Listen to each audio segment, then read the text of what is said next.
Okay, second time's a charm. This is the second time I'm doing this video. I had to do it all over again because I popped it into the editor and realized that the camera didn't want to focus, or it kept wanting to focus, and my face kept coming right at you guys for the entire video, and I figured sometimes I can already be annoying enough that was awful. So take two.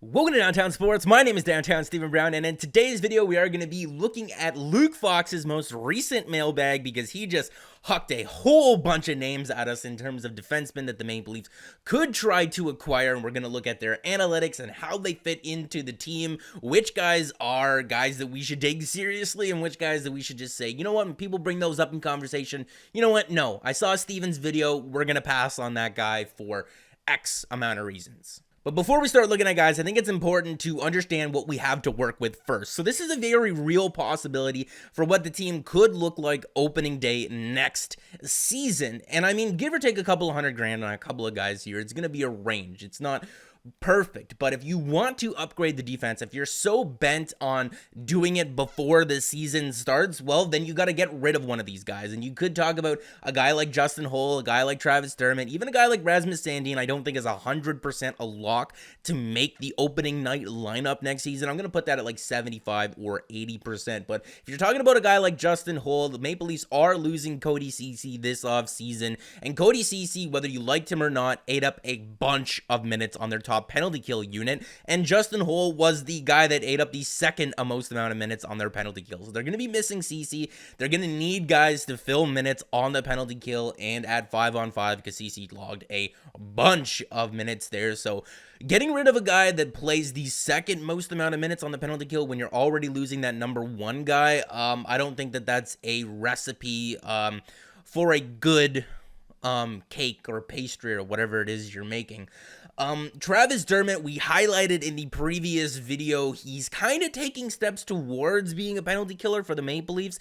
He did have a little bit of an elevated role there when guys like Jake Muzzin and Cody Ceci and Justin Holl were kind of ailing a little bit this past season for the Toronto Maple Leafs, or the one that got stopped. So Travis Dermott could be kind of transitioning into a role as a penalty killer next season, but I would like to have one more body on this team that can kill penalties because I'm not 100% confident in Travis Dermott. And if you're not 100% confident in Travis Dermott here and you're getting rid of him, $3.9 million is what you're going to have to work with for an upgrade. And you're going to have to consider yourself, well, subtracting Travis Dermott, is the player that I'm bringing in that much better than Dermott to justify the bump in salary? Because anyone that's better than Travis Dermott is going to be making more money than him, especially if he is a free agent. Can you tell that I already filmed this video? I mean, that last clip was just 2 straight minutes of just talking. And if you're sitting there thinking to yourself, Steven, it looks a little bit red. Yes, I know that it looks a little bit red, but I'm just happy that I was able to fix the focusing problem for this video right now. Bear with me a little bit. I'm sorry.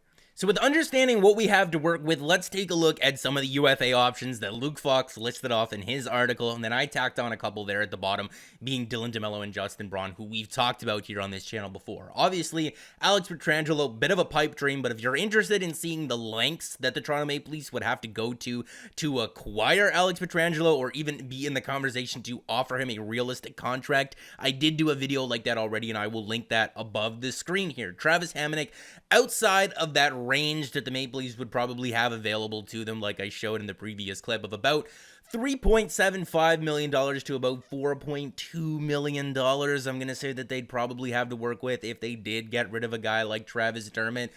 Sami Vatanen, Chris Tanev, Radko Gudas, Dylan DeMello, Justin Braun, let's go. And these are goals above replacement metrics for the past 2 seasons, and right away a guy like Dylan DeMello stands out as someone that we need to take a little bit of an extra look at to contextualize the numbers a little bit to see what kind of a role that he produced these metrics in. Travis Dermott, probably a little bit better than most of you probably expected, but again, that is in a little bit of a sheltered role there, so you got to take that into consideration. Radko Gudas, another guy we should 100% take a longer look at him. Chris Tanev, I do not get the hype about him at all. He is injury prone, and if the Maple Leafs were going to acquire Chris Tanev, they would have done it 2 or 3 years ago when that was a more realistic option, but even then he was injury prone. Sami Vatanen played on a horrible New Jersey Devils team for the past 2 seasons, so I mean maybe that's contributing to his really bad numbers here, but again, not really the type of defenseman that I would that would strike me as a guy that the Maple Leafs would need to take a look at here. There are better options, so we're going to cross him off the list. Justin Holl, I mean, he kind of played way in over his head this season with Jake Muzzin on basically the Maple Leafs' top shutdown pair. I think that he's better geared towards a 5 or 6 defenseman, a little bit of a sheltered role, 5-on-5, but can play on the penalty kill and give you those minutes and can give you decent, effective minutes 5-on-5 just against the right competition. And there's nothing wrong with that. For $2 million, that's a value player. Rasmus Sandin is on here because it's important for you guys to take a look at those metrics into consideration. Later on in the video, we're going to talk about that a little bit further on. And Justin Braun, while he is not a net positive here, he is definitely a type of defenseman that I think the Toronto Maple Leafs should target. And I think that the contracts, we're going to have to take a look at the contracts afterwards and contextualize things even more to see what best suits this team. Because you could sign a guy for 3 or 4 years on a reasonable rate like a Dylan DeMello, but does that conflict with other things going on the team?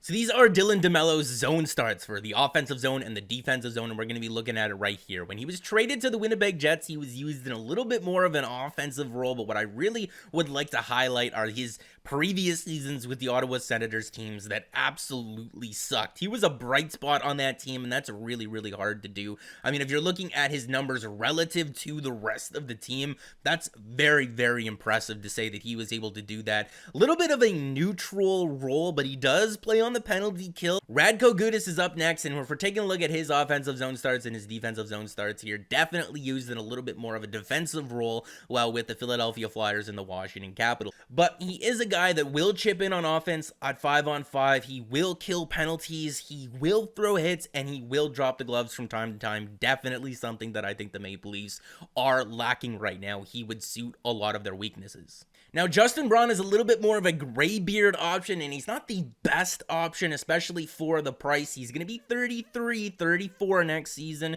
and when we're taking a look at his zone starts here, he's a player that's been used almost exclusively in a defensive role his entire career. And like I said, while Justin Braun is not a net positive in terms of goals above replacement the last 2 seasons here, he does play defense really, really well, and the Toronto Maple Leafs have a lot of guys that are amazing offensively but can't really do the defensive side of things, so I don't think it would hurt them to have a player that would be the opposite there. I do think that we could trade off a little bit of offense in favor of some defense. And the reason why I'm suggesting a guy like Justin Braun is because he'll take a 1 or 2 year deal, like I already said. And Gudas or DeMello, you probably won't get them on a 1 or 2 year deal. They're probably going to be looking for 3 or 4 years on a 1 or 2 year deal. They're going to cost way too much, and the Maple Leafs aren't going to be able to afford them. And when you have guys like Zach Hyman and Morgan Riley to re-sign in the next 2 seasons, do you want a guy like DeMello or Gudas sitting on the books then? I think the Maple Leafs would be better off with a short-term bridge the gap sort of thing, to give more time, to give another season to Rasmus Sandin and Timothy Liljegren, because then they can be cheaper options for you moving forward when you need to give those guys raises. And I mean, if you're now sitting there wondering, well, how much is Zach Hyman and Morgan Riley going to want on their next contracts? Don't worry, I got you. Already made those videos where I took a very, very in-depth look at Zach Hyman and Morgan Riley, and I will link those videos in the description if you're interested in watching them. In the short term for this team, it's probably best if Rasmus Sandin starts the season in the minors, because it would give him an opportunity to play 20 or 25 minutes a night on the Marlies' top penalty kill, on the Marlies' top power play, the minutes that he needs to develop more into the all-around defenseman that we need him to be in the future. I don't think it's that big of a stretch to say that he starts next season for at least a month or 2 or 3 in the minors, and we see him more around playoff time, or he's the first guy called up if there's an injury. So in the short term, if you're so bent on getting a defensive upgrade to start next season, Rasmus Sandin starts in the minors, and you get a guy like Dylan DeMello, like Radko Gudas, like Justin Braun via free agency for about $3.5 million. That's realistic. It's feasible to me. You can make the money work. But then the question remains, how much better is this defense compared to last season? I mean, you're replacing Tyson Barrie with Mikko Lehtinen, who apparently is a decent two-way defenseman and can play the power play. That's another reason why I'm suggesting Sandin start with the Marlies, because you already have Riley and Lehtinen who are going to be eating up those minutes on the power play. Sandin doesn't kill penalties. What's he going to do? Play 10 to 12 minutes a night at even strength? Just kind of seems like a waste to me. And this is a huge one that I think that a lot of people gloss over when looking at this season for the Toronto Maple Leafs and how things played out. Yes, Mike Babcock was there for the first 23-ish games of the season, and that really messed things up, but Morgan Rielly really wasn't healthy all season long. He admitted to playing hurt for the first half of the season, then he broke his foot, and when he came back and played that one game against the Tampa Bay Lightning before the shutdown happened, he looked a lot more like himself. I think a lot of teams would have struggled, whether that be defensively or in transition, if you're missing an offensive defenseman like Morgan Rielly basically all season long.